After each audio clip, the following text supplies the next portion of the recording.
उसी ढर्रे पर चल रहे थे जिस पर चलते चलते लोगों के शमशान में चबूतरे बन गए।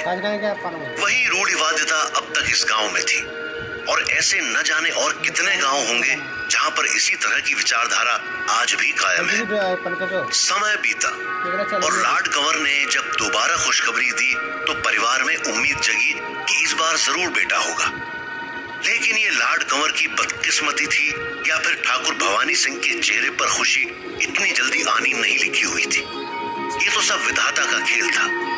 लॉर्ड कंवर को दूसरी भी पुत्री ही पैदा हुई। इस तरह से 1.5-2 साल के अंतराल में 4 बार लॉर्ड कंवर ने खुशखबरी दी और चारों बार ही वो खुशखबरी जन्म के बाद मायूसी में बदल जाती है, क्योंकि भवानी सिंह और उसका परिवार ही नहीं बल्कि पूरा गांव ये उम्मीद लगाए हुए बैठा था कि गजराज सिंह का पुत्र हो। चर्चा में लगे रहते थे। जहां लॉर्ड कंवर भी उनकी उन्हीं बातों को महत्व देने लगी और पुत्री से नफरत करते हुए पुत्र का सपना देखने लगी। खैर, आज का समय शायद भवानी सिंह के लिए अच्छा था। करीब आधे घंटे बाद जब जनाना ड्योढ़ी पर थाली बजने की आवाज सुनाई दी तो उसी आवाज के साथ हुक्का फेंकते हुए भवानी सिंह उठे और मूंछों पर ताव देते हुए कमर पर हाथ रख के नाचने लगे। उनकी खुशी में शामिल होकर बाकी बैठे हुए लोग भी नाचने लगे। जमीन पर बैठे हुए वो दोनों आदमी दौड़कर अंदर गए और ढोल नगाड़े लेकर आ गए। लगने लगे।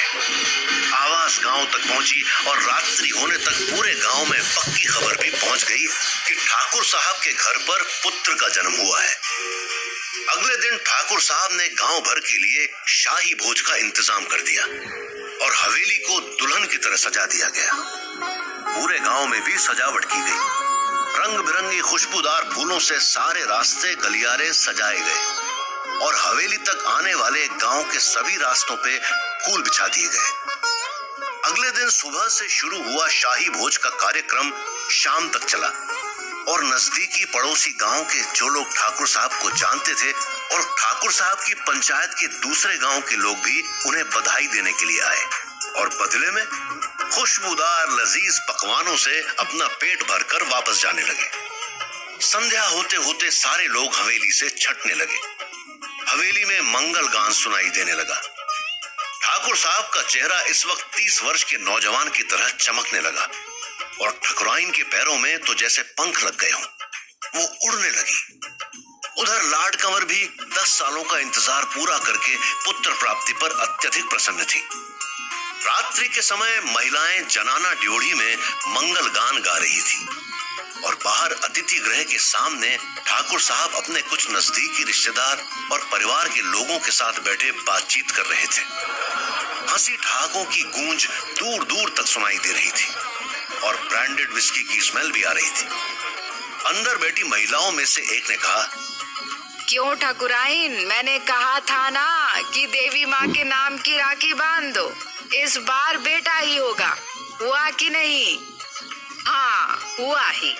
जतन तो पहले भी बहुत किए थे, लेकिन तब शायद हमने देवी माँ को मानने में कोई भूल की होगी। इसीलिए हमें यह खुशी देने में माता रानी ने इतना समय लगाया है। अंदर से दुर्गा दौड़कर आती है और हाफती हुई घुटनों तक ऊपर अपना घाघरा पकड़े हुए, आंखों में आंसू लिए हुए वो ठकुराइन से कहती है, ठाकुराइन, छोटे कुंवर सा कमरे से गायब हो गए हैं। हमने अंदर सब जगह देख लिया, कहीं नहीं मिल रहे हैं। क्या आप उनको यहाँ लाए हो? पागल हो क्या दुर्गा? मैं यहाँ क्यों लाती? और तुम यह क्या बोल रही हो? ऐसा भी हो सकता है क्या? सच ठाकुराइन, माता रानी की कसम, अंदर छोटे कुंवर नहीं है और बहुरानी का रो रो कर बुरा हाल हो रखा है। अब चलिए।